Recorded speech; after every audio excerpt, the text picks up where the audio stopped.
Okay,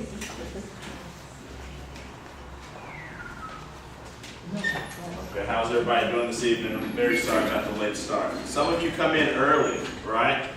What time does the class get out of here before us? Are they here when you get here? Yeah, usually they leave around 7:05. 7:05. Okay. Yeah, that's what I thought. So I come here at 7:15. Sitting in my office, find emails and things like that. I'll start coming a little earlier to see, but their schedule, they're adamant about getting out here at 7 o'clock. All right. Readings. How are they going? Yeah, I'm like, One. because I don't really know what I'm reading for. Like, what I'm looking for when I'm reading. Like, I take notes on things that like we cover in class and the course material, but then I kind of question myself, like, am I writing down the right things? Like, am I highlighting the right parts and stuff like that? So you're learning, right? And you're starting to highlight parts. You ask a question, that's what you're supposed to do. But you're also supposed to get the answers to those questions, right? My only problem is some of the readings, I don't know if you notice, they're cut off, like at the bottom, or they're smudged so bad that you can't really make out what it's saying. Okay. So that's my only issue with the reading right now. Okay. And sometimes to identify which one is which is kind of difficult sometimes. Okay. Which one is the reading? Which one is the rating? So you have to go through and find the header. Yeah. And then you have to go through. Okay. What about some of the content? Has that prevented you from grasping some of the content?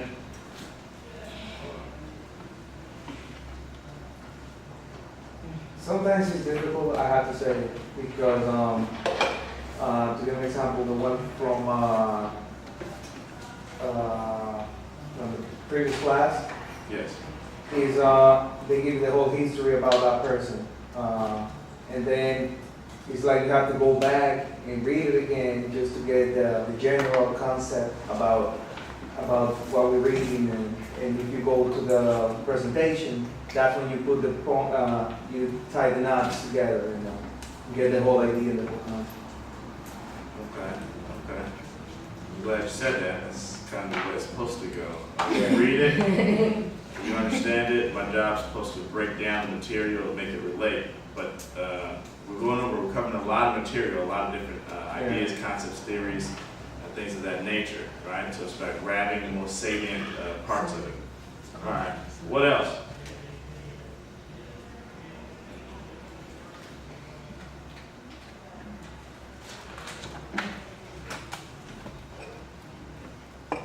Nothing more? Yes. Sometimes the material makes itself difficult to read because it's very clear-eyed, advising, guide, kind of in your head when you're reading it. That dull, monotone, kind of. I guess because it's speaking about economics and I like the way you said that. When you say dull, monotone, guys. You know, the clear-eyed guy in the commercial, when I'm reading it, that's whose voice is in my head. Yes. But I mean, once I come to class, I can honestly say it starts to pick up. I can actually go back to the text based off of what we talk about in class, and when I usually go home after class, I pull up the lectures online, and I'll look at it while it's fresh in my head and go back to the reading at that point, and it'll pick up a little bit. Okay. Very good. I mean, in a way, going through this material, some of the concepts are very difficult to grasp. Sometimes people are talking about things and you say, okay, do I understand that or I don't understand that? What do I need to do so I do understand that? Or do I have a reference or a context in which to really understand it? You know, they're speaking a new language, they're bringing up new key terms, new concepts. They're talking about these relationships using key terms, especially deficit spending, fiscal policy, budget surplus. Is it good to run a surplus? Is it good to have a surplus or to run a deficit? We've been running a deficit for so long, right?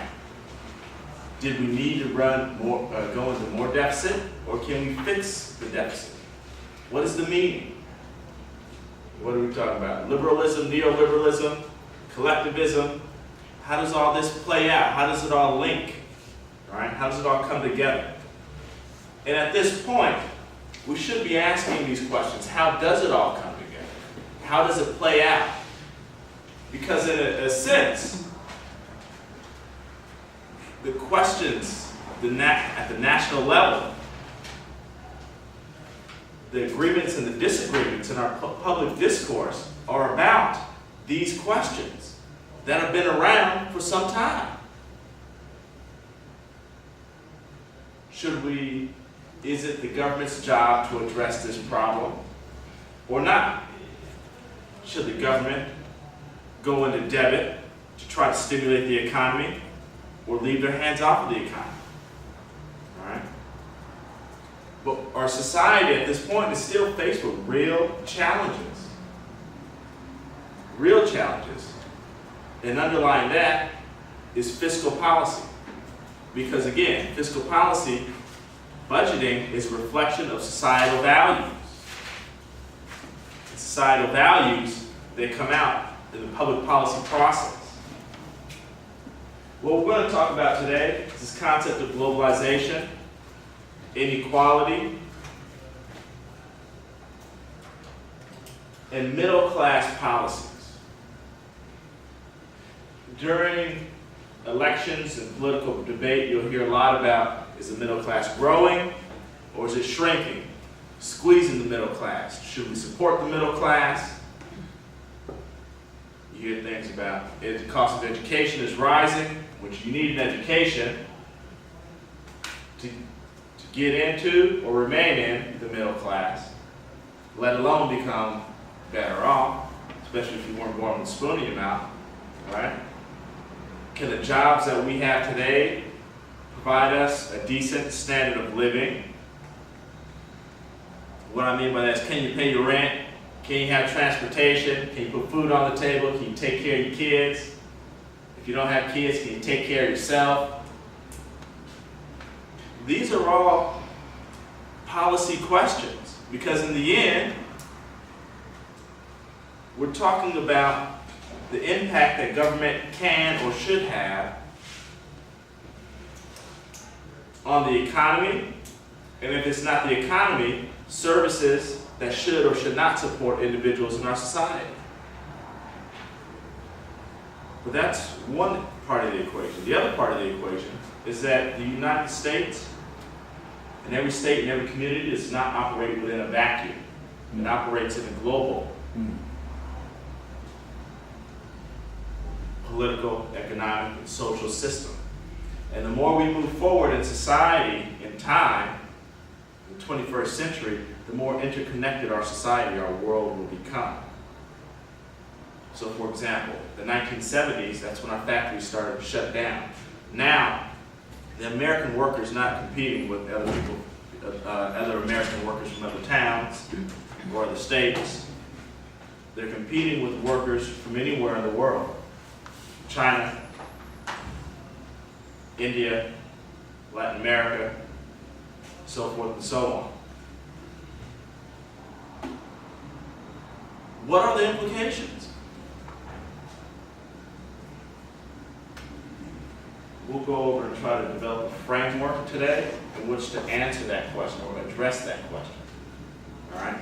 But in the end, the purpose of this entire program is to give you a framework and to give you research skills so you can continue to answer and critically think about these questions as we move further, because they will help you as leaders and managers, help you navigate your organization through this constantly changing political, economic, and social environment. All right? Before we go any further, symbols. Do we recognize them? Mm-hmm. Yeah. Some of them. Starbucks, McDonald's. Tell me about it. Fast food restaurants, right? Burger King, KFC, Starbucks. Do we notice anything different about these symbols though? Different Different languages. languages. Different languages, right? And how? Global, Yeah, and the one at the bottom, on the bottom left corner. right here. No. Yeah, that one. What's that? Let's get it. That's KFC. Oh, no. But How is that's it not the KFC? general. That's not the Colonel. Well, That's not the uh, Well, it's not Colonel. Yeah, it's their Colonel well, X. it's their but it's their resemblance of the Colonel. You know, it's their resemblance of the Colonel. The Colonel's got a trademark right there, it's funny. It's China. Yes. It's trademark. It's fun. You know, I was in Turkey, Bodrum, it's on the south coast. I went to the airport, it's a brand new airport. I went there, and out of all the places I had to eat, I went to Burger King. People were there, it was a brand new place, there was a couple of girls working on the counter, and then another guy, he was doing the fries in the back, right? So I asked him for a Whopper, cheese, and something else, right? I was hungry too, and I was like, okay, you know, So then they were there, and it was kind of, you know, how like when you go to a fast food restaurant, you expect everything to be fast. The fries were the same, hamburger tastes the same, soda tastes the same, and the ice cream I got afterwards tastes the same. But they were just learning how to work into a fast food restaurant. And they got me to thinking, you know, and I was sitting there, I was looking outside, I said, man, I could be in Texas, I could be in California, I could be in New York. It felt that way. The prices on the for the burgers, they're a little bit more expensive than you pay right here, but it was a viable business. And the people out there, they're buying the hamburger, maybe the fries because it tastes good, but it's the most healthy thing? No, but they like it. Because part of it is culture. Part of it's the taste, it's something different, right? But it made me think, you know, the branding is powerful. You know? Okay, we're going to go into that a little bit. When we talk about branding and culture, the United States is known all around the world. People know a lot of ways more about us than we tend to know about them. They'll they'll sing our music. They'll know the songs. Even people that can't speak English, they will hum it out. Or they'll say something that sounds similar to the song. Our television shows are everywhere, every different language. People read our books. People know our president. It is not uncommon for people to have met Americans, either travelers or people in the military. Because we're in approximately 140 some countries. I mean, just our military presence. Our bases, people go out, shop, eat. But one of the things is, as we move along in the 21st century, military strength is something that the United States is has the top, is the sole superpower in the world today. But as you can see, we've been at war for some time. Afghanistan, Iraq. President Obama was at the United Nations a couple days ago, trying to rally support to go after ISIS in northern Iraq and Syria. It seems as though they've taken 1/3 of both of those countries, right? So they've been sending planes over there, shooting missiles, so forth and so on. But the underlying question is this: can military might alone stop terrorism? Can it solve the world's problems? No. Well, depends. Depends on what. if they go into martial law? Depends on the point of view. Based on the point of view of the cabinet, they can do it by using that. But if we take the broader aspect or going to at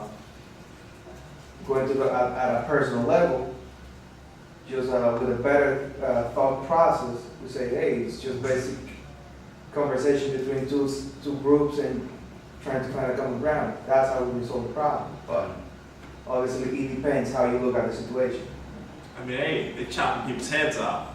Can you agree? Can you come to a solution? All right, go ahead. I just have a question, right? The president, is he the head of the military? Yes. Yes. Okay, so, he runs the countries, well, he's supposed to, but they have the Republicans that stop him from doing everything. But supposing the country was to go under martial law, then what would happen then? I mean, we'd The have United to do, States? yeah, we'd have to do what they say. No, United States would never have a martial law. There's too many checks and balances in place to keep that from happening. It's the history of the country, right? That's always been a fear, right? Yeah. Having a king. Okay, go ahead. So I don't think that military presence or force could ever stop terrorism because it's a matter of stopping the way that people think. You can't control the way a person thinks.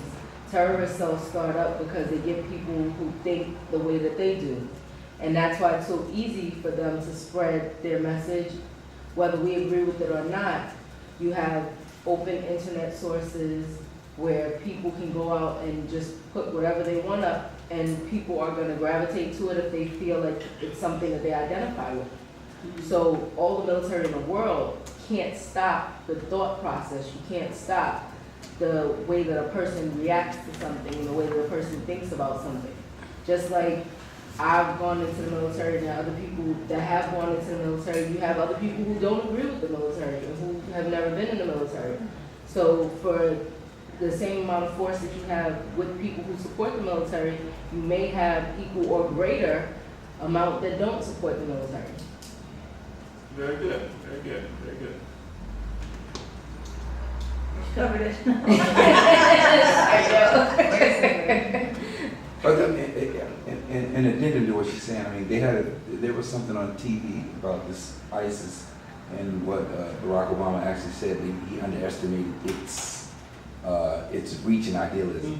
So he said they were revamping it because they have to now reattack it differently. So he's basically saying we can't just overpower it.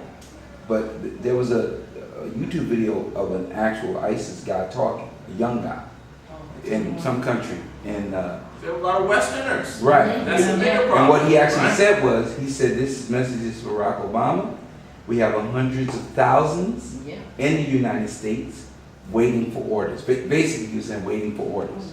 So you can't, basically he was saying, leave us alone, we'll leave you alone. That's what he said. But then he was actually explaining, because the guy was asking questions they allowed him to talk, they allowed this guy to talk to this person. Yeah.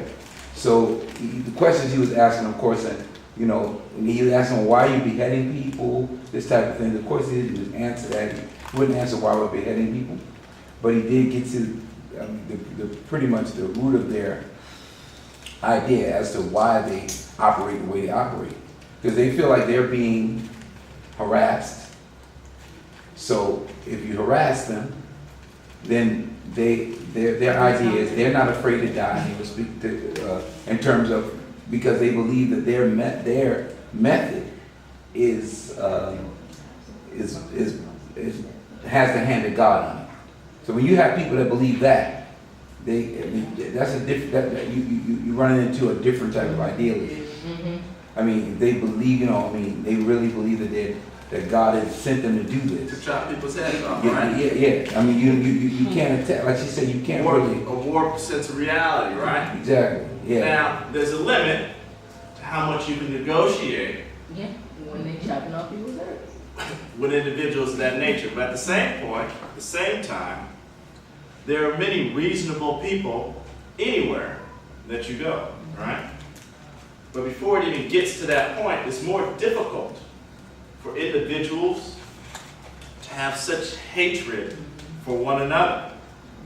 People of different races, religions, socioeconomic status, so forth and so on. if they have to interact with one another. Or even if they can't physically interact with it, they can learn about different individuals through education, reading, literature. But there's even a more subtle way. Culture, the arts, media. And on one hand, we've grown up with these things. They're part of our lives, especially the American culture and different places in the world. But when you don't come from America, but you see these people on TV, they listen to their music, things of that nature. For people who are interested, it sparks curiosity, right? You get some sort of understanding. Now, at the same time, I'm not glorifying a lot of our media, because a lot of it, I hate cable, it gives me a headache. Welcome to the club. Talk shows, TV, what they got, the reality shows. It's not reality. If that is your reality, That's sad. yeah, I feel very sorry for you. Yelling and screaming and just bad, you know. But there is one thing. The United States, along with our military power, people also look to us for guidance, especially in terms of democracy, especially in terms of like technological innovation and inspiration of what a nation can become. And I really didn't understand that until I traveled around the world, started speaking with people and talking to people, and trying to really see what it is they thought about me as an individual, or me about where I came from, or what they thought about themselves. But what I also realized is that the culture, the power of culture, is very strong. And the United States has a strong influence around the world.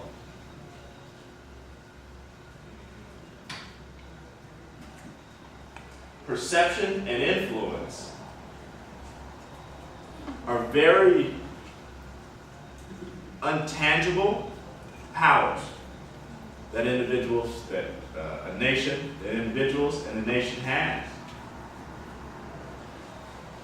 Now, globalization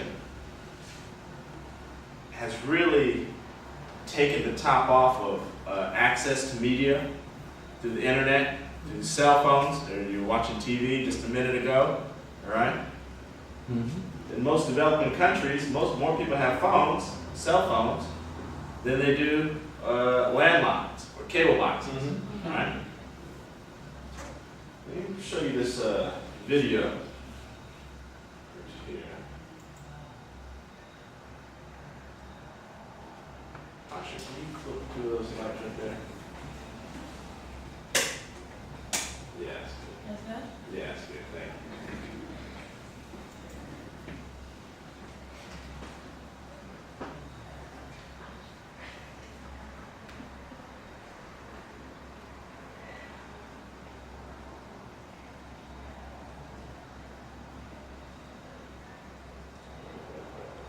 Sorry. I think it's on. Where's the sound? Oh yes, for those who I have not mentioned to, we're going to have a study abroad information session for Brazil next Tuesday at 6 p.m. in the Science 101A. All right, I'll go over all the things and just send out an email on that. Those who may not otherwise have one, and allows you to prep.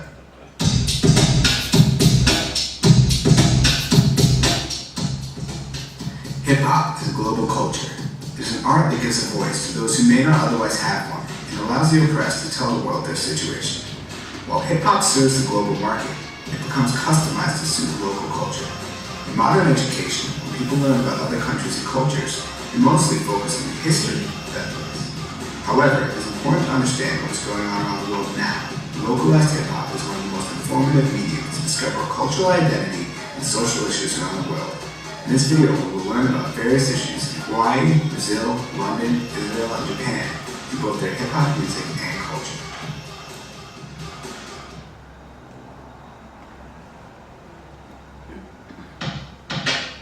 Brazil, like many other countries, is a very involved hip-hop community. Hip-hop is used as a tool for change in the country. Hip-hop culture emerges out of the poorest parts of the country. Sounds similar to a familiar place we know. The idea that an oppressed group of people who do not have equal opportunities or resources or representation can obtain their voice through hip-hop is one we would like to put forth. That feeling of belonging and empowerment is important to really understanding the need for hip-hop in a pedagogical sense. The Estilo hip-hop movement is about just that, using hip-hop as a weapon of mass activism. Estilo hip-hop is about using elements of hip-hop as a political tool for the people of Brazil. In Brazil, hip-hop is used as a tool to enforce freedom and to reinforce critical thinking and collaboration. Critical thinking comes into play when people are forced to look at their situations as systematic and institutionalized issues that are perpetuated through politics. Racial inequalities, as well as violent acts against women, are exposed and critically discussed in Brazil's hip-hop community. Hip-hop culture in Brazil is a reflection of the people who produce it in terms of what they hope to see in their communities. Para nosotros se convirtió como un arma, ¿no?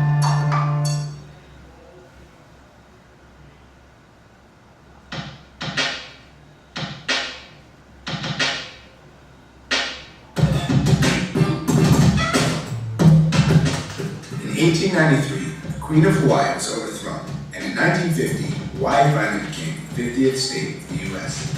Many Native Hawaiians are not satisfied with statehood and believe that the steps the United States took toward gaining this territory were illegal. The Hawaiian sovereignty movement focuses on the desire for self-governance and self-determination. Some natives want to secede from the Union, while others want to have a nation within a nation. One potential solution is the Akaka Bill, which would recognize Native Hawaiians in a similar fashion to Native Americans. This bill has been strongly rejected by many Native Hawaiians, resulting in protests and political unrest in regards to this issue. The artist called Sudden Rush, originally from Hawaii, created an album with political themes which directly relate back to the sovereignty movement. The group is careful to avoid including violence or swear words in their music. The following is a sample of music from Sudden Rush.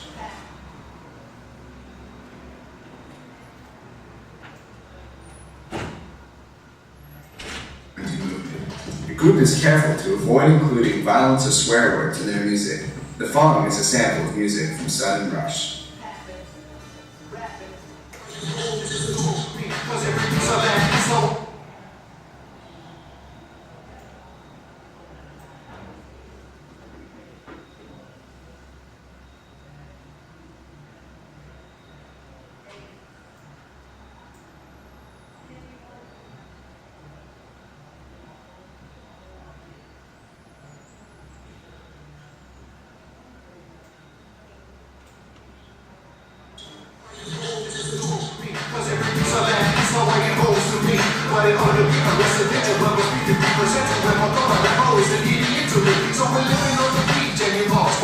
Because we're living off our own land, fishing from our own waters. I promise, our fight will never be over. Just try and run us over, but you can't move closer. I rap for my people, I fight for my people, I live for my people, I die.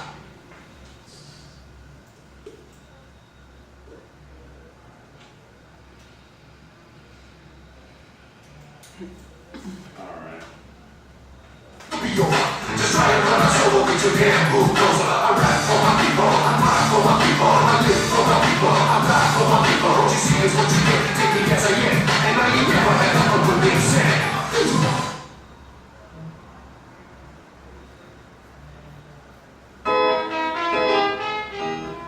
Racism in England's school system is a prominent issue in the classroom.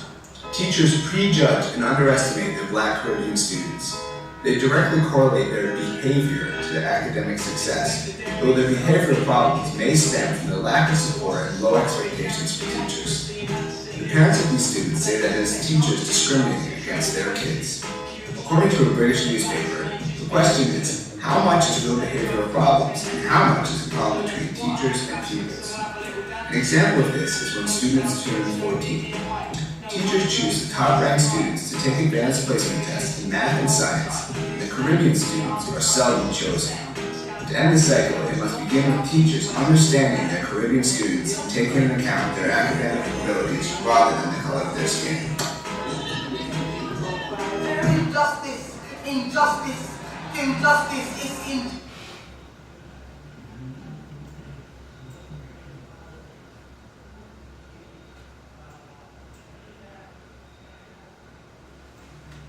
I don't know why this thing don't stop it like this. Their academic abilities rather than the color of their skin. Injustice, injustice, injustice is injustice. Justice.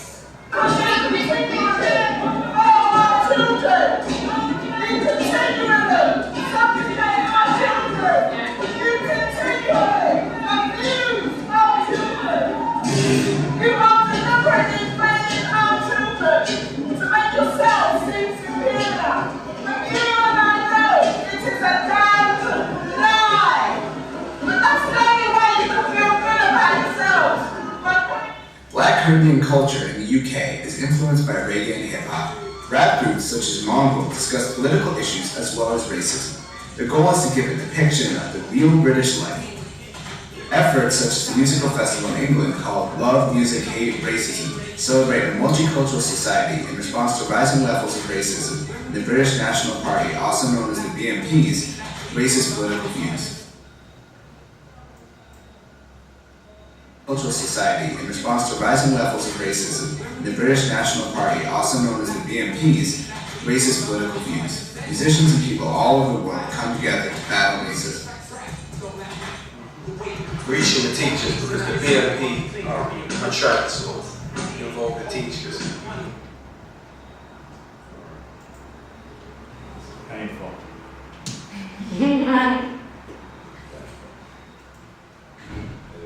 Very interesting to watch. And you can, Asha, can you get those lights with me? The main thing is you have this art form which developed in New York, right? But it's spread around the world. Different peoples around the world have taken this art form and they've adapted it to their own, right? But this is just one example of how an art form can spread, and it turns into a product. All right. Look at music. There's radio. There's radio stations. There's fast food restaurants. There's all types of this cultural packaging, so to speak. For example, McDonald's is in 123 countries around the world. Those arches. All right.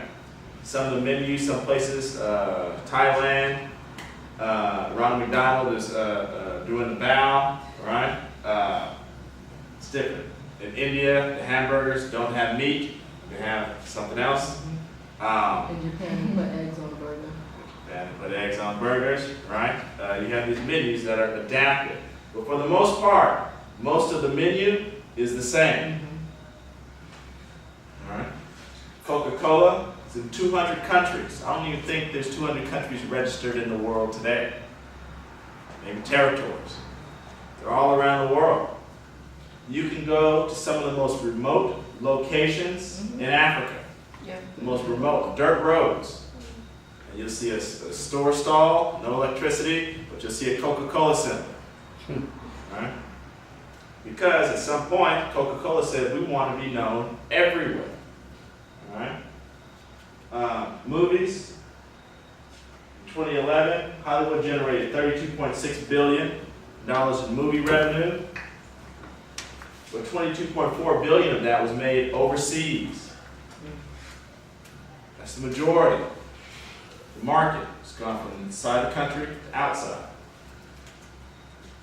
The highest sales, Japan. But you also have China, France, UK, Germany, Russia. You see, China and Russia, these are countries that you would think we don't have the best relationships with. Now, for China, we have a financial relationship, but in terms of political and economic. But if you look at this, they're consuming our culture. All right? So there's a thirst for people to get to know one another. All right? That can penetrate more ideas and minds than sending ships, tanks, and bombs. All right? It's a different dimension of power.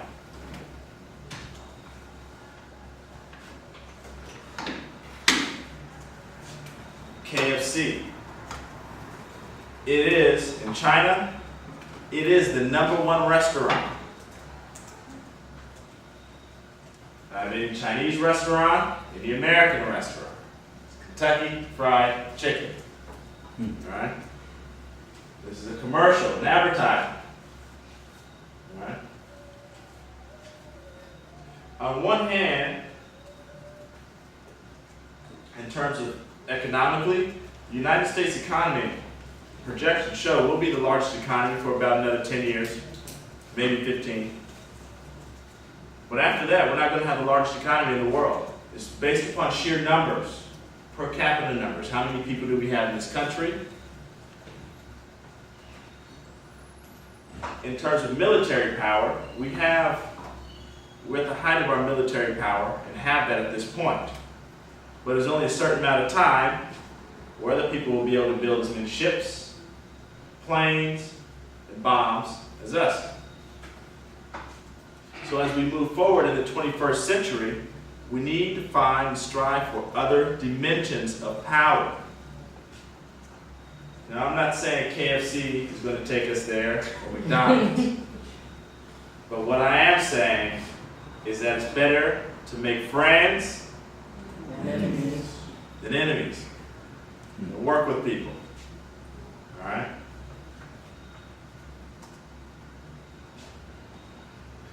But there's also a lot of questions raised by this concept of globalization because it's on multiple dimensions. It's economic, it's political, it's social.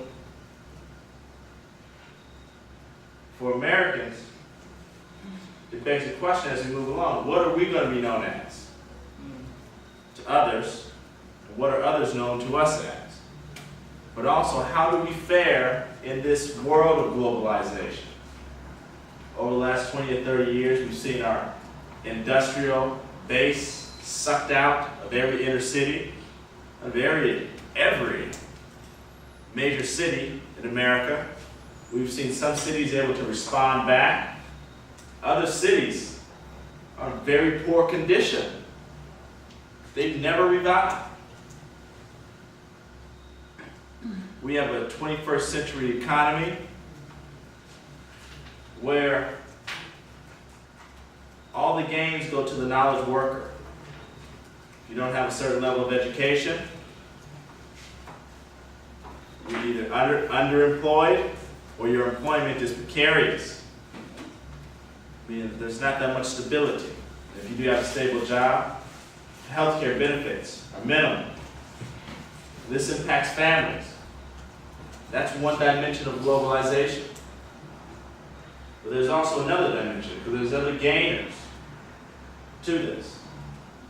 So when we talk about public finance, the question comes, how do we use the limited amount of public resources that we have to, on one hand, mitigate the fallout of the negative aspects of globalization and try to capitalize on the benefits of globalization? But in order to even answer that question, we have to understand what is globalization, what are the good aspects and what are the bad aspects. And in terms of public finance, how does globalization impact the bottom line, our budgets, our national budget, our local budget, our state governments, right? Our business budget? I have a question. I'm just really Yes. curious, right? China is bigger than America, Yes. right? And has more people. 1.2 billion. Right. United States. And they're all into that technology and China is a large country. no, I'm just so curious. I just want to know, like, how did America become so much more powerful?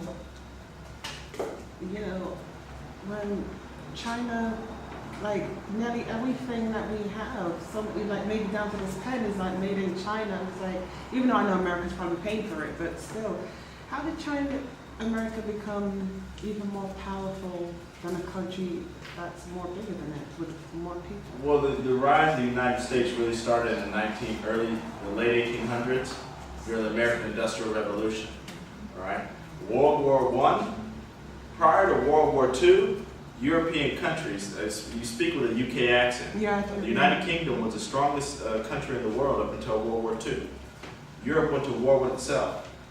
So the other industrialized nation, and Japan was at war too, in the South Pacific, they kind of, they destroyed themselves, right? That left an opening for the United States to develop as a global superpower. And we had the Cold War with Russia for quite some time. But the foundation was laid during the Progressive Era and all the way up until World War II.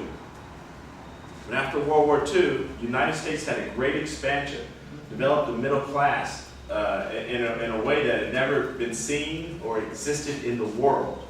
All right, that was because our factories were able to pump out more production than had ever been seen before under the really this concept of scientific management and this organization of organizations to the concept of bureaucracy. And China was like a communist country, something like that. To a point, but we're talking about development, economic and social development. But what we'll do in a minute is we'll go over labor markets and show how globalization links labor markets. So when you're talking about that pen right there, what countries should produce pens, what countries should produce computers or airplanes or something like that. That's a function of educational output. All right? And I can also refer you to sources on that where you can read further into that. All right? But when we talk about globalization, some of the main mechanisms that allow for it to even happen at the rate that it has progressed over the last 20, 30 years is technology, information, also technologies, transportation.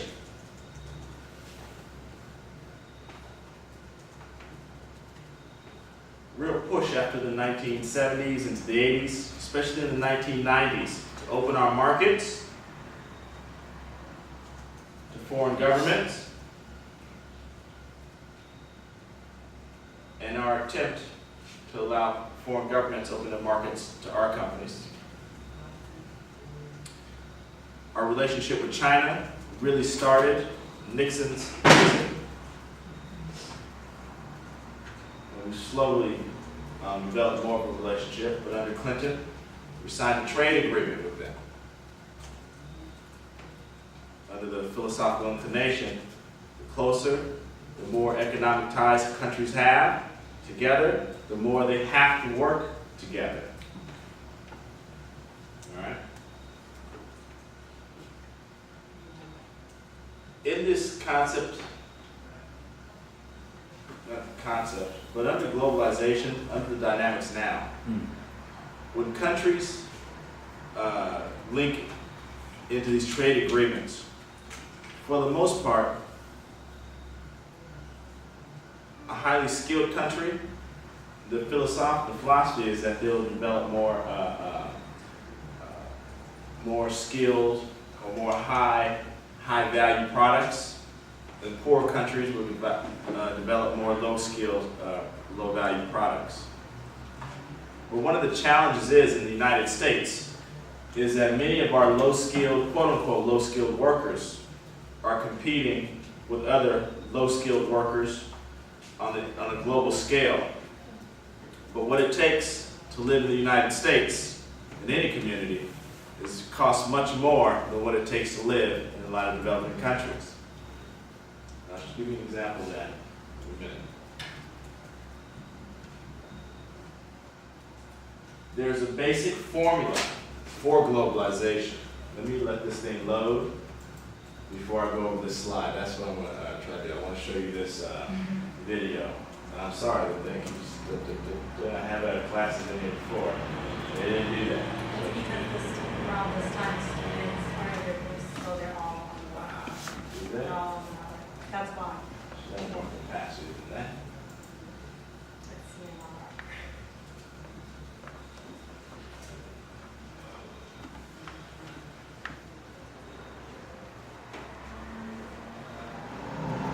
Morning, associates. Need all.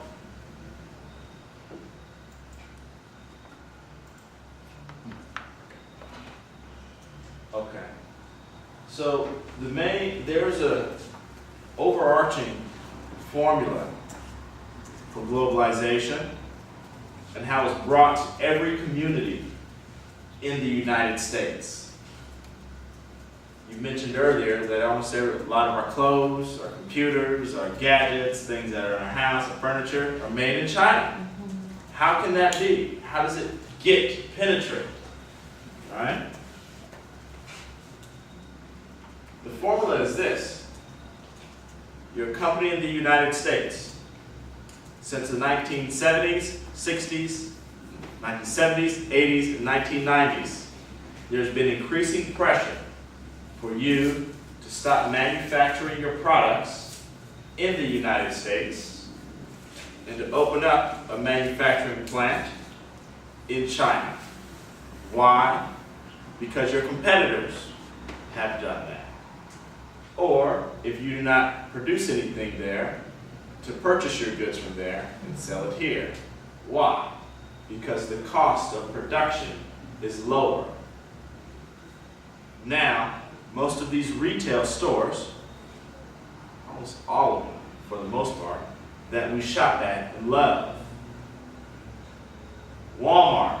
People don't, they say, I don't like Walmart. A lot of people shop there. People didn't like it. Everybody wouldn't shop there. Now I know there's not too many in New York City because they're banned, or they cannot locate there, but they're trying. All across the country. You know the one right up here, right? Yes. That one right up here in White Plains. Yes, right? Target. That other place, right? Everywhere. Those are the two main retailers, right? JCPenney. A lot of the clothes that you see in the mall, all these fashions, so to speak, right? Your iPhones, people love, tablets, your computers, so forth and so on. It's all coming in from China. And it's sold by these retailers. They purchase it from China, they bring it in, they sell it in the retail stores here. The thing is, they're not selling the goods for as much as they're getting it produced for. Right? Now, who loses out of this equation, or who has lost? The real loser here are the individuals who used to or who would have made those goods here in the United States, and who have not been really able to get back into the economy, because the economy has transitioned from an industrial-based economy to a service-based. All right? So instead of producing, most of the people start working at the retail stores. The challenge with the retail stores is that the pay isn't the best for the majority of workers. The benefits are not the best if they exist for the majority of workers. All right? So how would you simplify that formula in one blanket statement? Let me show you this, and then we'll come back to that. We'll revisit that. Okay? All right.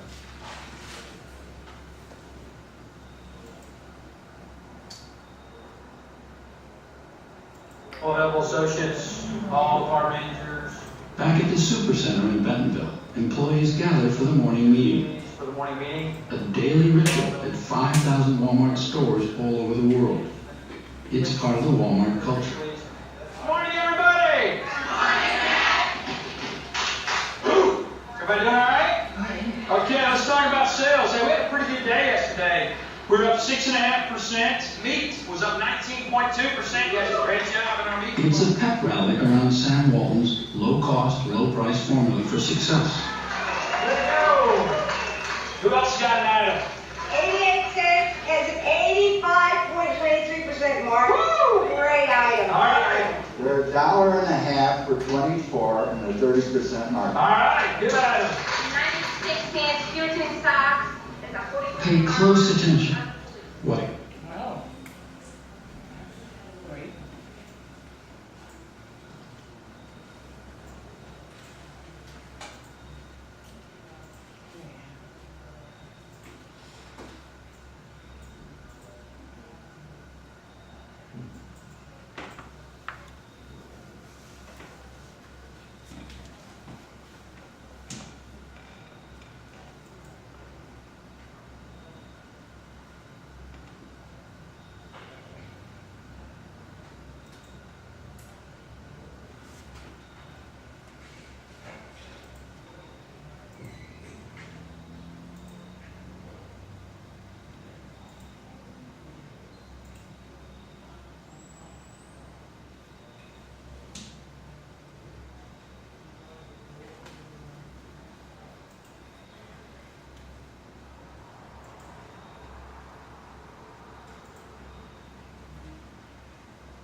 Morning associates, need all available associates, all department managers. Back at the Super Center in Bentonville, employees gather for the morning meeting. For the morning meeting. A daily ritual at 5,000 Walmart stores all over the world. It's part of the Walmart culture. Good morning, everybody. Everybody doing all right? Okay, let's talk about sales. Hey, we had a pretty good day yesterday. We're up 6.5%. Meat was up 19.2%. You guys did a great job in our meat. It's a pep rally around Sam Walton's low-cost, low-price formula for success. Let's go. Who else got an item? 88 cents has an 85.23% margin. Woo! Great item. All right. They're $1.50 for 24 and a 30% margin. All right. Good item. 96 cents, Puritan socks. There's a 40% Pay close attention. What they're talking about is how Walmart pulls in millions of shoppers by touting what it calls the opening price point. And we have Simply Basic socks for your $1 a buck with 94 cents. Awesome. We sell, in all the colors, we sell about 60 pairs a week. Okay. Opening price points are the rock bottom prices that Walmart showcases in special displays. The $9.14 saucepan, Trick or Treat jack-o'-lanterns for 78 cents. The opening price point is clearly a foundation of who we are and how we interact with our customers. We feel that they need to have the best product, the best value, at the best price we can achieve. It's the heart of Walmart's pricing strategy. Walmart puts tremendous amount of planning, organization, and thinking into what their opening price points are going to be based on last year's sales, based on customer request. Every line of goods has an opening price point, the cheapest item in the line. For example, this $29.87 microwave oven. It's a good price, but it's also the bait to lure customers to that department. Just to get you in, you look at that and you think, wow, what a great price. Then they got you, because you walk about 10 more feet and you see the item you really want in that same category. Then you buy that item, but it's not going to be probably the lowest price in town. So are you saying that the opening price is the lowest price and actually will beat the competition, but maybe other items in the same category aren't necessarily the lowest price? No, absolutely not. Once you walk past that opening price point, they got you. Because you've already formed the perception that everything in that department is the lowest price in town. And maybe it's not. No, it's not. No, I can tell you it's not. I can tell you from experience, it's not. Back in the 1950s, Sam Walton dreamed up the idea of an eye-popping opening price point.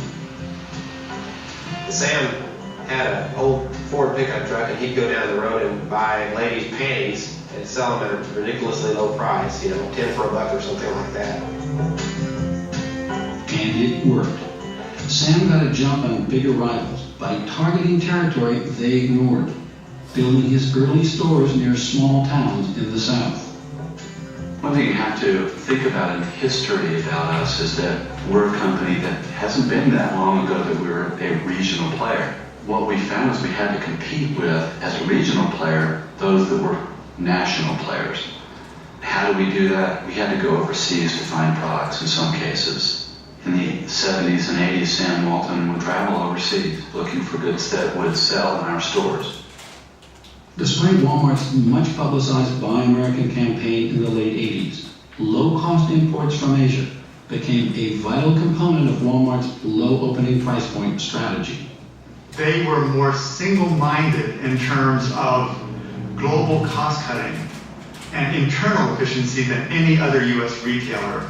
And that helps us understand how and why they were able to pass companies like Kmart and Sears that were the early leaders in U.S. retailing and offshore sourcing. There was a lot of talk about those companies being asleep at the wheel, being fat, dumb, and happy, and we didn't want to be fat, dumb, and happy. We wanted to be aggressive. And they were aggressive. From 38 stores in 1970, Walmart grew to 276 in 1980 and mushroomed to 1,500 in 1990. In 1991, it overtook its long-established rivals to become the nation's biggest retailer. Then, surprisingly, Walmart began having trouble. In 1992, Sam Walton died. And a year later, with the economy slow and sales sluggish, Walmart's stock price slumped badly. Walmart got very nervous. It got lower and lower, approaching that $20 mark. And that $20 mark seemed to be the threshold. If it gets down below $20, it's going to be a panic. Walmart's new management needed to crank up sales and profits, and they hit on a way to do both. I saw this as a store manager, an influx, a giant influx of imported merchandise coming in. The stores were inundated with inventory. Inundated. I mean, we had so much of this cheap crap floating around the store, we didn't know what to do with it. Lehman was so overwhelmed with merchandise that he called the vice president at Walmart headquarters to ask what was going on. He said, John, we got to bring our profit in for the quarter, for the month, for the year. And our stock price is declining. And you do understand, John, that these imports have a high margin, a high markup. And they're going to help your profit and loss statement. They're going to help the company's profit and loss statement. The impact was dramatic and immediate. The margins on the merchandise that were coming in from the Walmart import items were incredible. Yeah, 60, 70, 80%, incredible. Compared with what from American-made items? Well, compare that to an electric razor that you might be making 20% on, or 18% on, or 22%. So you're saying that Walmart is making much bigger profits on these items that are made in China or these low-wage countries, is that right? That's absolutely right.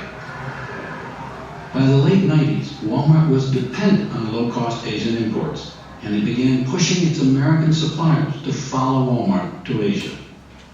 Their message to us, surprisingly, is there's a broad market out there. If you want to focus on the lowest cost part of the market, it's obvious that you can't do that in the United States. So if you want to play in that 25% of the Walmart market, you got to be in a very low cost place, China or someplace like China. That's correct.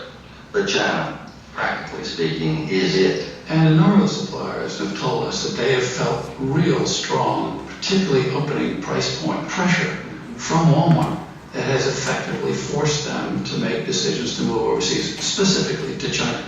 I don't know that that is a common practice. I don't know, I can't even confirm that happened. I suspect that this is a legitimate occurrence that you're citing, and there may be some validity to that. The sad truth is, because of perhaps the pressure on price because of this opening price point initiative that we and others have, and because of the pressure of costs on the other side, that it's difficult to make ends meet if you're a business by staying here.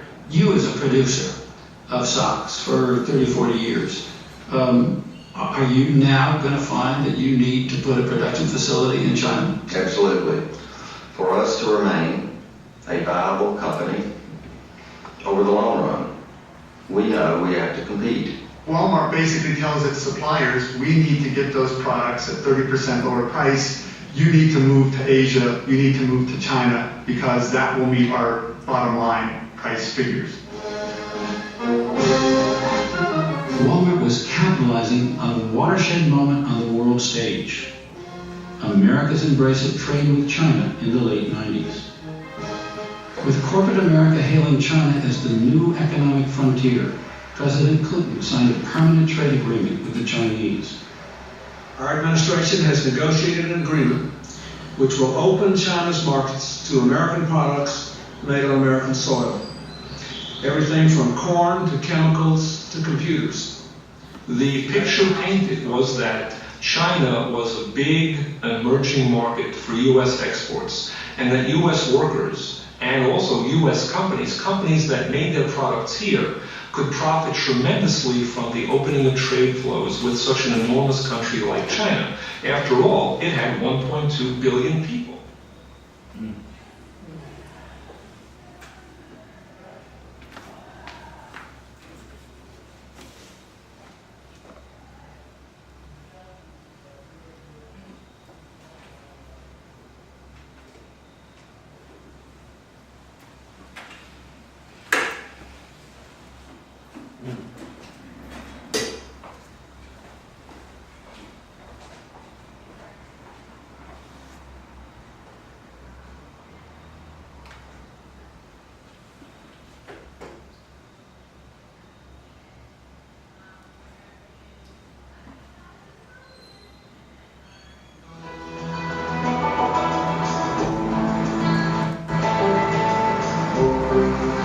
To see firsthand how the promise of a vast new market for America was playing out, I headed for China and the heart of its new industrial revolution.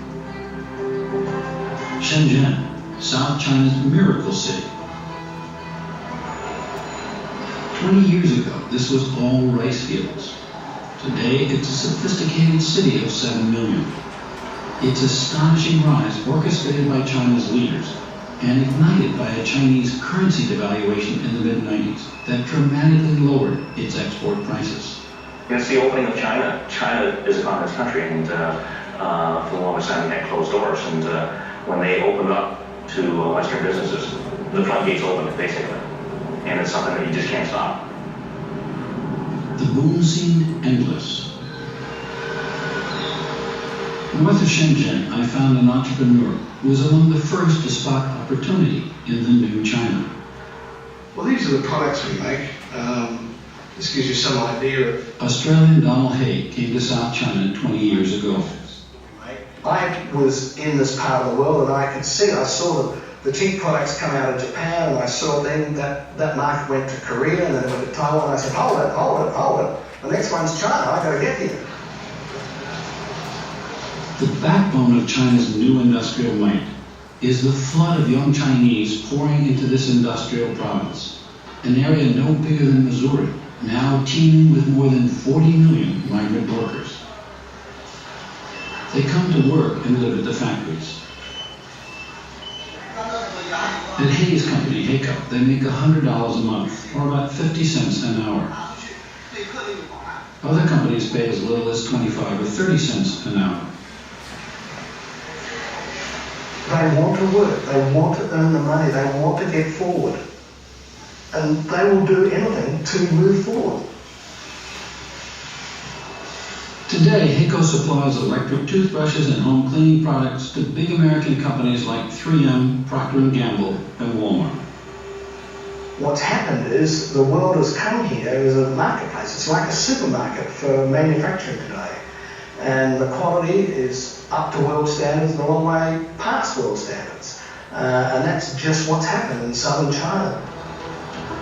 All across the region, I saw evidence of the mass corporate migration into China. Highways lined with factories like airport hangars. Hundreds of billions of dollars in Western investment have poured into China in the past 20 years. And Walmart is here too. It has 35 supercenters in China, and behind one of them, here in Shenzhen, I found Walmart's Global Procurement Center, a huge buying operation tapping directly into China's new workshop of the world. I interviewed people in Walmart's Global Procurement Center in Shenzhen, and I asked them about the total number of Walmart suppliers, and I was told that Walmart has 6,000 global suppliers. 80% of those suppliers are in China. Several hundred employees work at the procurement center, keeping the import pipeline full. Walmart gives Chinese suppliers the specifications for Walmart products, and they teach those suppliers how to meet those specifications. They have to do with price, they have to do with quality, they have to do with delivery schedule. So in a sense, Chinese suppliers learn how to export to the US market through large retailers like Walmart. The Chinese suppliers also learned just how tough Walmart can be. Walmart is, they're very shrewd people. They know that they have the volume orders behind them, and they can go into a factory and almost demand, these are my list demands, this is what I need. And Kenneth Chan is a Hong Kong entrepreneur who used to supply Walmart. I've even heard sometimes that they will call in 3 or 4 manufacturers in one of their little negotiating groups and auction them off, say this is what we want. Yeah, the big reverse auction kind of thing where they did the price as low as possible.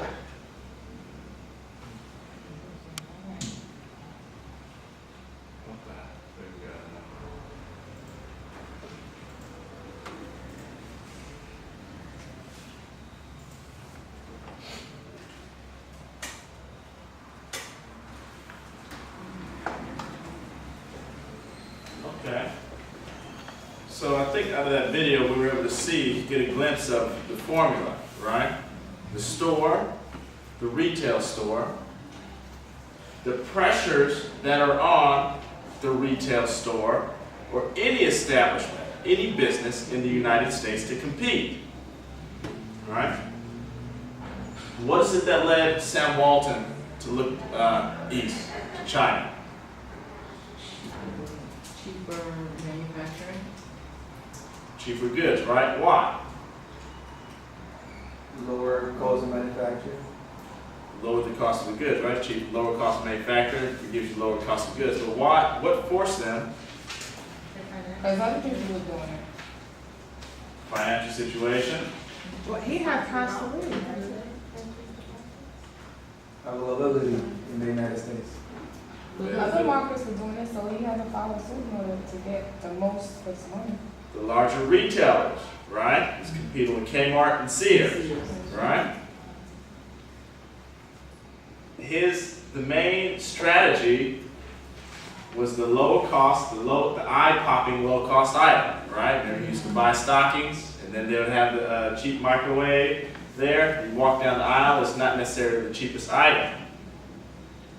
But as you keep going down that road, finding ridiculously low-cost items, he was also competing with larger retailers. So he looked back east. But in the early 1990s, he passed away, right? The stock price continued to dip. That coincided with Bill Clinton making a trade deal with China, right? But once the floodgates opened, whether it's Walmart or any retailer, in order to be competitive, you have to compete in price, right? So in exchange for your manufacturing jobs and producing something, which may have produced a higher wage to the workers, now they become Walmart associates in many towns, right? Or retailers, and a whole host of companies, right? That's one dimension of globalization. But Walmart, the reason why we use them as an indicator is because they're the largest employer in the United States. They employ 2.2 million people. It's a lot of people. Revenue, $447 billion. That was in 2007. It's hard to get a good estimate. It's 3.5% of the U.S. economy. That's huge. To be a percentage of the American economy, right? It makes an impact. Are they considered a monopoly? No, because they have other retailers that they compete with. Why is it so hard for them to be here in New York City? Because you don't take on other small businesses. Zoning regulations, right? Through zoning regulations, you can limit the size of different business.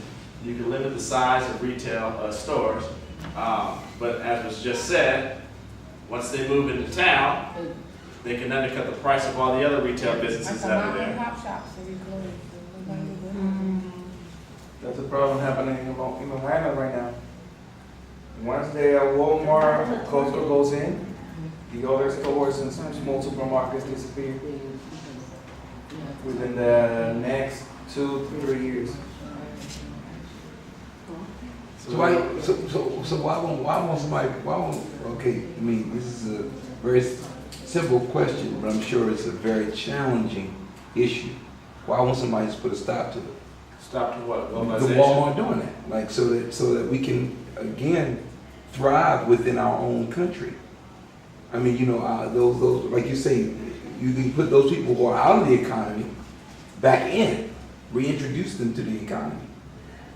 You know, get jobs here, keep it here. Okay, there's two parts to that. One, why doesn't somebody stop it?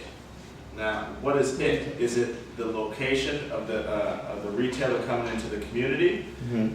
There are, if you Google Walmart protests stopping from coming into the community. Yeah. There are cities all around this country who have taken extraordinary measures to keep Walmart from moving in to their city because they know once they move in, all the small businesses collapse, right? So before they come in, a lot of organized interest will do what they can to keep them from coming into the city. But their strategy is to locate outside the city, and they envision people will drive, right? They'll lower prices, bring people, right? On the second token, you're saying, why doesn't someone stop them, right? Stop them, you mean the globalization from importing goods. Yeah, I heard some years ago they were discussing this, basically.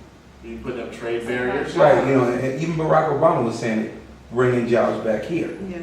He was discussing that. What do they call it? The free markets or something like that? Yeah. He was talking about, he wasn't saying kill it, the free markets. No, he was giving He was trying incentives to people. Well, he was trying to actually regulate it somehow. Let me ask you this. They were talking about one province. I need to do 1 minute. They're talking about one province, the size of Missouri. How many young people did they say was just in that one province? Shenzhen province. 6,000. No, that was a No. How many young people? Is that 2 million? Yeah. 2 million? How many young people?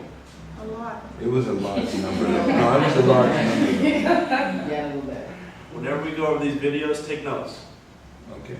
They matter. The numbers matter. It said 40 million people. Yeah. That's one small province. 40 million people is a lot. In Xinjiang. Shenzhen. It's right north of Hong Kong. 40 million people. How much did they say they work for?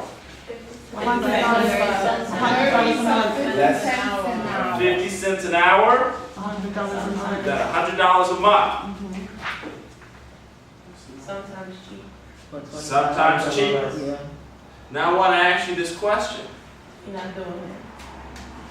Can an American worker produce the same thing and compete in price? No. No. No.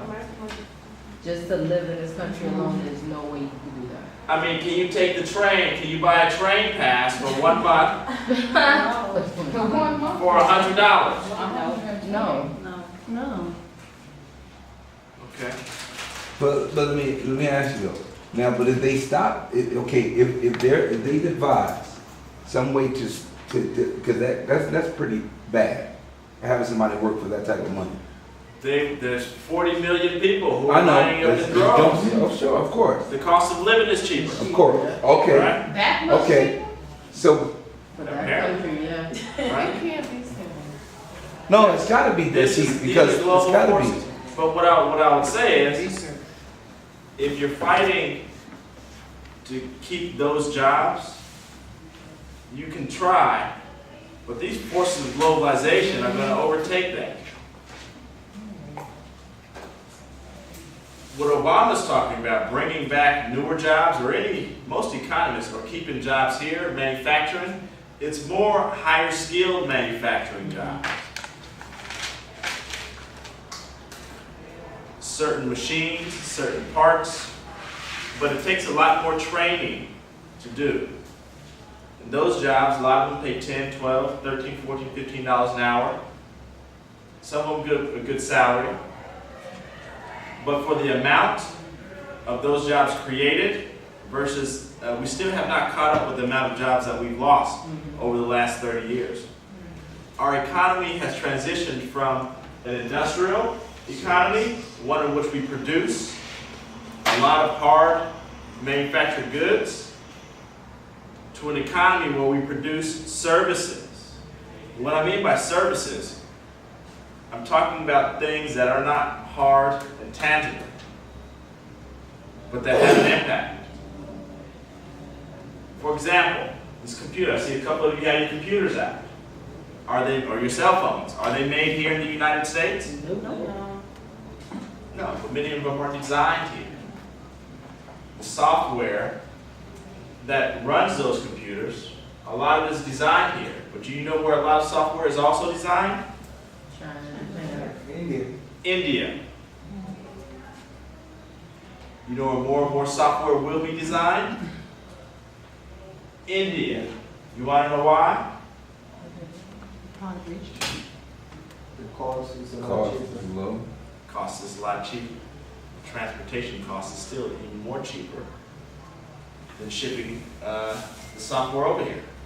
Right? So what I'm trying to get you to see here and understand is the United States is not in a position where we can go back.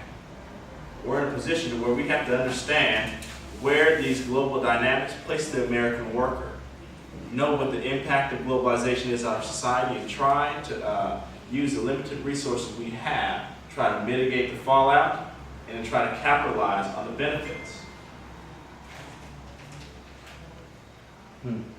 There is a lot of writings about the squeeze of the middle class, especially over the last 30 years, with the loss of our industrial economy. Globalization has exacerbated inequality within our society, and over time, real wage growth over the years, when I say real wage growth, accounting for inflation, has been stagnant the last 30, 35 years. What that means is that people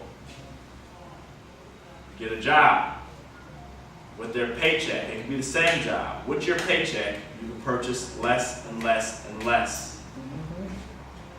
A generation ago, you would buy a house.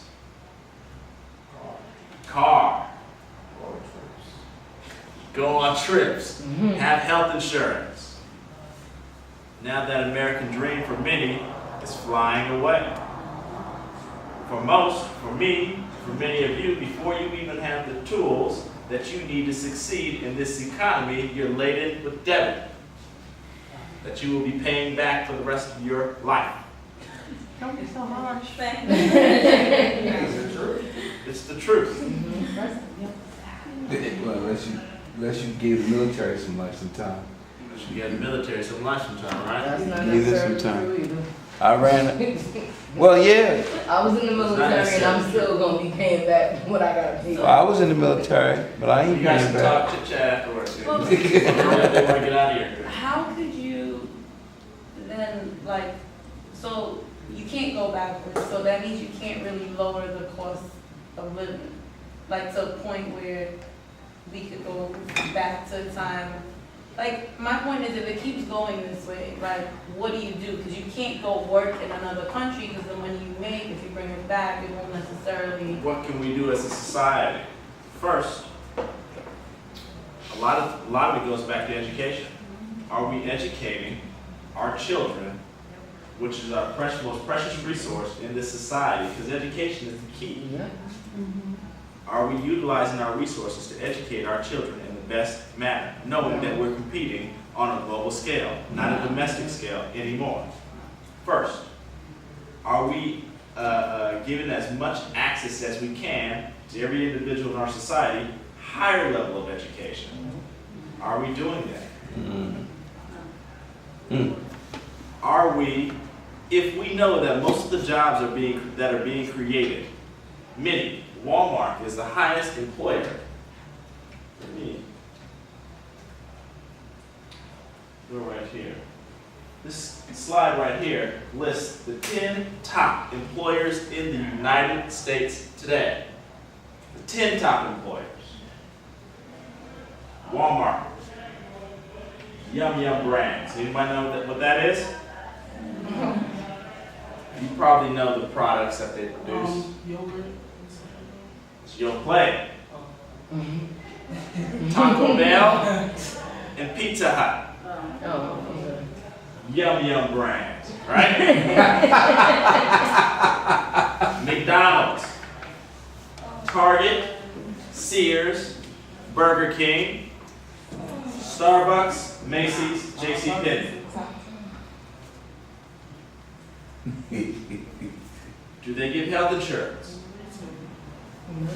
Starbucks does part-time. Yeah. Starbucks part-time, right? They do, yeah. They don't? They do. They do. Oh, they're the only ones that do part-time. The only ones, right?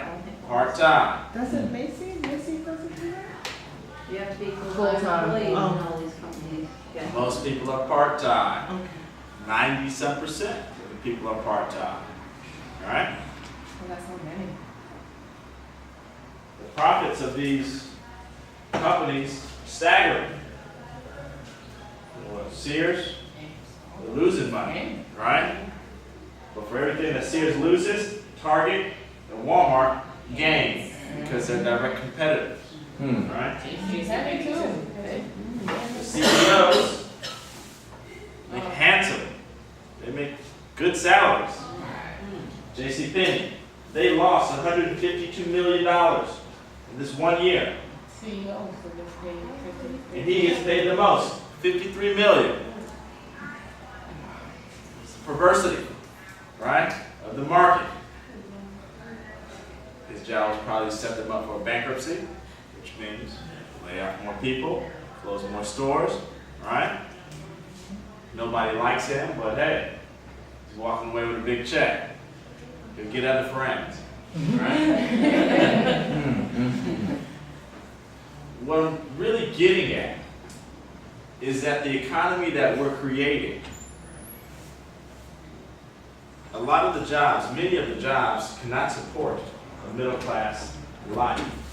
Now this is hard to see. This is a job projection from 2010 to 2020. And I went back on here and most of it is the same. Registered nurses is the #1 high growth job. All right. Number 2 is retail salesperson. Home health aides, personal care aides, office clerks, food preparation, customer service, heavy truck, teachers, child care workers. Okay, those specific jobs. But one of the things that you really should look at is the median wage. Sorry about that, you can't look at it now. The median wage, right here, the projected wage. Registered nurses, very good salary, middle class salary. Everything is in the 20s, 19s to 20s. Customer service rep is 30,000, 37. Post-secondary teachers, about 60, right there. But you see a lot of jobs here in the 20s, 30s, low 30s. The challenge here is that most of the jobs that we're creating for the future are not necessarily middle-class jobs. This economic engine that we've created is not necessarily middle-class jobs. What does that mean for us as a nation? Now, over the last couple of years, something on this chart has changed. Registered nurses is now not number 1. It's home health aides. Yeah. You want to know why that's changed? It's cheaper. Well, people living longer. It's easier to get a home health aide and get paid less. education And less education needed. If you're a registered nurse, I guess you're. Well, You need 4-year degree now for registered. why would, I don't know about ease of being trained in it. I do know that people are living longer. Because I work in a hospital and that's what I do. Basically, I'm a patient care associate. So I've been there 8 years. But then I worked 2 jobs, like work at the hospital, then work somewhere else doing it too. And what you see is people are living longer, but they're living longer in America, but they're not healthy. So at home, they need more people to take more caretakers at home to take care of people. Now to lower the cost of the health care. Yeah, it service. costs less when you can go to their house Right. and have them in the hospital. Yeah, it's cheaper, right?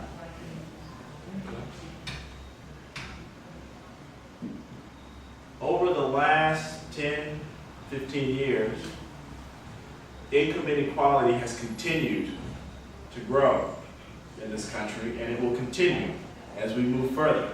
This is a physical diagram of the income inequality that exists within the country today. 1% owns about 44%, almost half of the resources of this country. The other 9% own, top 10% own quite a bit, right? The 90, well, the majority, 1 in 9 in 10 people would own this. This is a visual representation of the inequality that exists in this country. And as we move forward, the inequality will continue to be exacerbated because you're going to have a continual gap between the haves and the have-nots. Why? Because the jobs that we are creating are not necessarily middle-class jobs. Yet, the economic system that we're creating continually, how should I say, the jobs that are being created are not middle-class jobs, but if you're so lucky to become the CEO or top management, the benefits are there. The resources are there. All right? And the economic model that we are utilizing, especially in terms of globalization for our retail, which is everywhere, it creates an unequal system, especially if most of the individuals that work in these organizations don't have access to health care. All right? Things of that nature. They're living from paycheck to paycheck. there's a minimum security safety net. All right. This is just another article that was in the New York Times last year. A lot of people that have graduated from college are still looking for jobs. The market is very competitive. And for jobs that require a high school diploma or an associate's degree, so many people are applying that it pushes up the job requirements, not because it takes more skill, but because if somebody with a bachelor's degree is applying for that job, if you have so many people with bachelor's degrees, you use that as a weeding mechanism. So people do not have that qualification. And you find that for many jobs nowadays. But the thing is, the cost of higher education in our country is exorbitant. This is an example of a young girl that went to a private school, had $80,000 in debt before she graduated. Now she's able to get a job as a file clerk. She pays about $12 an hour. Is she going to be able to pay back those student loans? No. Nope. Not with that job. Not with that job, right? The entire financing of our higher education system, that's a public policy challenge. And that's also a public finance question. Does every developed country put this amount of debt upon the students?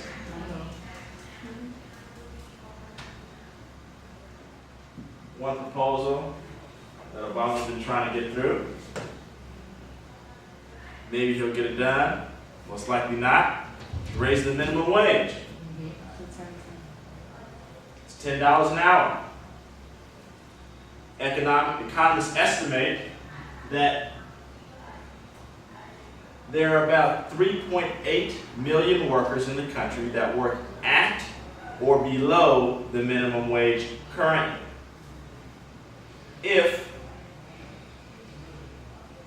these workers' minimum wage was increased, then many of them may come out of poverty. They can have a better standard of living, quality of life.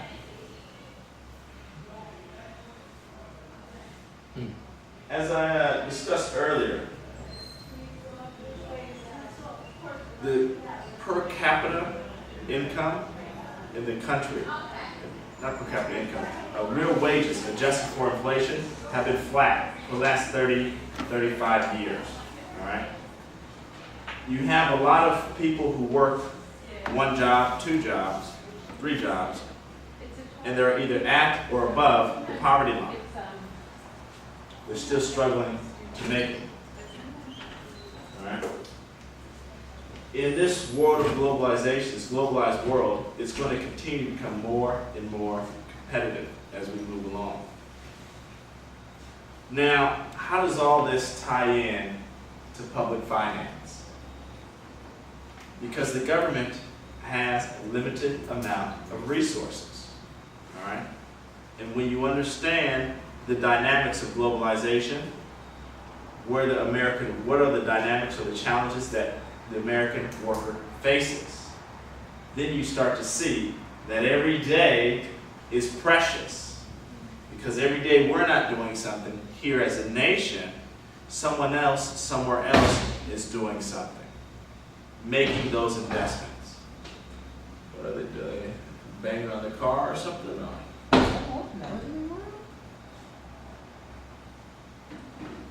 I'm looking at somebody now. The way out, I don't know. Let's see.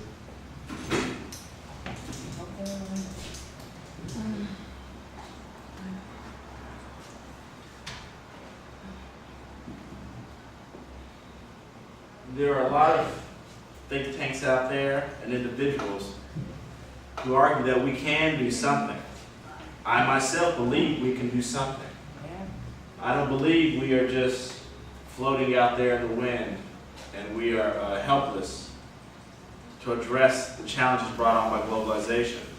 In fact, there are many benefits.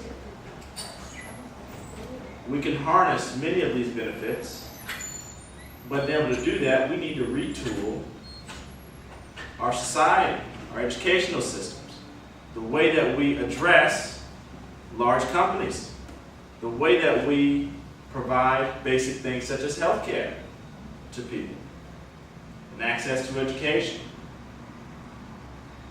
Some of the benefits, some of the policy proposals to address globalization and some of the challenges brought on, articulated by the Center for American Progress, which can be considered a liberal think tank. They say lower the cost of college. Lower the cost of college, then more people would go. More people going creates more thinkers, innovators, who will help us as a nation solve these complex challenges.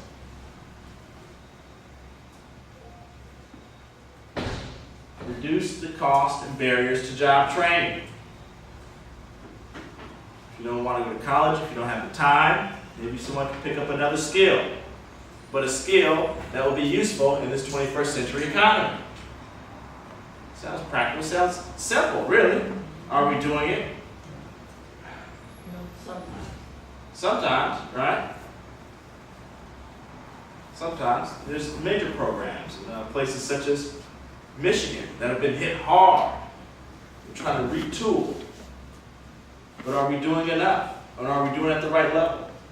Are people graduating high school with a skill that's going to take them through life? Then the question is, can we do that? Yes, there's nothing preventing us but ourselves. Right? Raise workplace standards. Reduce the cost of getting sick and losing a job. How can that be done? I'm giving more sick leave. Giving people more sick leave. What else?